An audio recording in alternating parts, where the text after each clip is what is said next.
Yes. Ne muwana omutwalo anywemu amazzi.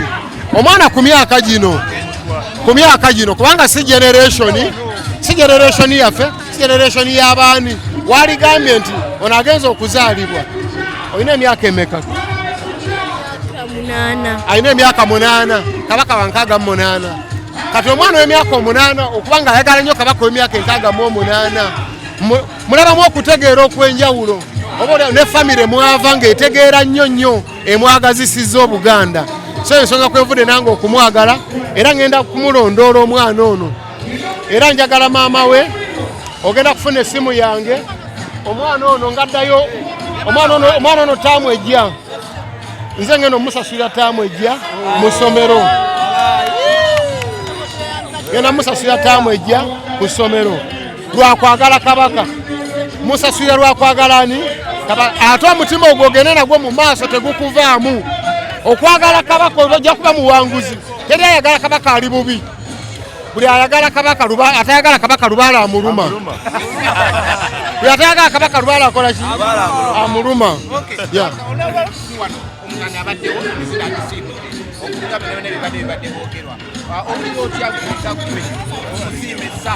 Ndi musanyufu nnyo nze nga omusiime wa Ssaabasajja Kabaka eyasooka okusiimibwa mu Uganda mu mwaka gwa 2013 ennaku z'omwezi 13 omwezi ogwokuna nga tuli mu lubiri awo mu Bulange tuli mu lubiri wali Emmengo.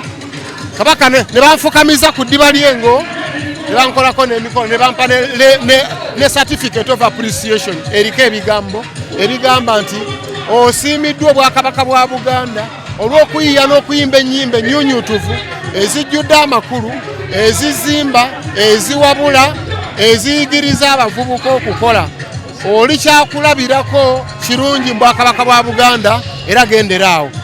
N'olwaliro nabadde ndi awo ssaawa 2 ez'ekiro nga Majestic Brands bankubira essimu nga nti beena asiimye nga bulijjo batera okikola ojja obeerewo. Kwanza nabadde wakuddukira mu Kyenga Town Council twakozedde enteekateeka ojja asimbule emisinde nga wooli osanyuse n'abantu be naye omusanyuse. Nenzijukira akantu Mario Balotelli musambi w'omupiira yali mu Man City bwe yateeba goolo n'abikula akajoozi bw'ati nga kaliko ebigambo ebigamba nti why always me, ekitegeeza nti buli kadde lwaki nze. Kabaka w'amaanyi nnyo ampadde amaanyi. Nze ndi mmeeya wa Kyenga Town Council ndi kyendi kyonna ensi eŋŋondedde bonna mba njaga baga ebigambo bino okuva kabaka lwe yannengera bw'ati officially nenfuna recognition kuba nayimba emirundi gyali 9 nayimba emirundi 9 emabega nga kabaka tannaba officially kola ki kunsiima kumpa bbaluwa eyo. Ebintu byali bintawaanya ebidongo bintawaanya ogenze ebukuya bibasaliddeeyo mukomyewo ebyuma tubisinzeeyo naye okuva lwe yayatula nti Mathias Walukaga ebintu byatereera okujjako oyo ate amanya nze mmeeya wa Kyenga Town Council ate nja kufuuka ekisingaawo ate efuuke n'ekisingaawo in God's name. Why always me? Yes. Yengeri nange gye neebuuza. Why always me? Okay. Yeah. Waddayo okusoma bayi? Of course naddayo okusoma. Ndi ku IUIU. Okay. Ekibuli awo. Islamic University in Uganda. Intake zaaliyo ennaku z'omwezi 23 Feb this year. And I performed well. Kati na joininga gye ndi. Of course bitambula bulungi. Abaana si nsonga nze nagenda kusoma. Bantunuulira era tolina bw'oyinza kukyewala kubanga ndi star. Bw'obeera star tolina kyakkola ate sijja kwesomesa siyana kusomera waka. Bantunuulira naye nze nina okufokasinga ku ekyo ekyakola ki ekyantwala kiri gye ndi bantunuulira nange mbatunuulire oba okusoma oba obutasoma.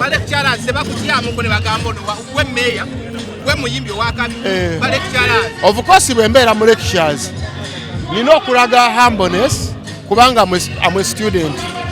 Ne bwe nsobola kubanga musinga ssente n'ebitiibwa naye there is something I need from him or her. Eyo knowledge gye mwetaagamu nkulu nnyo.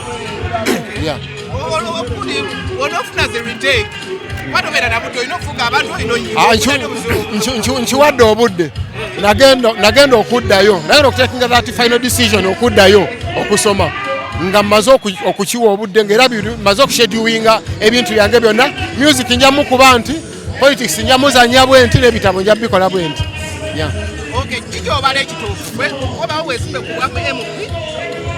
Siina kifo kyonna kyempulaninga ku contestingako nga okulonda tekunaba kutuuka kuba wano tewaliwo kulonda olwaleero wabula okubeera knowledgeable is very important. Nayagala mbeere knowledgeable. You never know opportunity esobola okujja. Tulabyeko wano ku bantu besigenda kwatula manya gaabwe nga president amulonze amwadde obwa minister n'agenda omusensalinga nga no academic documents n'afiirwa opportunity eyo. So navudde nsalawo to prepare myself for an opportunity singa ebeera ekoze eki tomanya. Very soon tugenda kubanga tuli mu buyinza wano mu Uganda naye okiba bulungi nti nsaavinga ndi mu local government mwensaavinga omusajja ajja kunoonya Kyagulanyi nti ani abadde mu local government asaavinze obulungi bane mabega kawe yavayo nampostinga n'agamba tusiima emirimu gyonna posta mwagiraba. Of all mayors mu Uganda nze gwe yalondamu napostinga nti emirimu gikola bulungi nga nzigadde ekirombe naye nga sifuddeyo kalulu oba abantu bagamba tetujja kulonda naye nkigadde ntaasa obulamu bwammwe. Kati omusajja agambirawo nti nkulonze okubeera minisita wa local government nga no academic documents byanzizizaayo. Oyogedde bulungi nakuddeko mwogera ku nsonga ya lutalo ne Palaso. Ensonga erumya abantu. Tewaliwo nsonga. Eri abantu bagikayaliddemu nnyo. Tewaliwo nsonga. Bantu bakirowooza nti waliwo ensonga. Bantu balowooza nti waliwo ensonga. Kati ffe anyway ekyakabaka okwogera ku Palaso kyazze after their small battle. I'm not mistaken when I call it a small battle. Yakabaddawo katalotalo. It wasn't a war. Nti nze nkiraba mu perspective nti waliwo ayina concert egenda mu maaso musobola okugipushinga nga muyitaawo.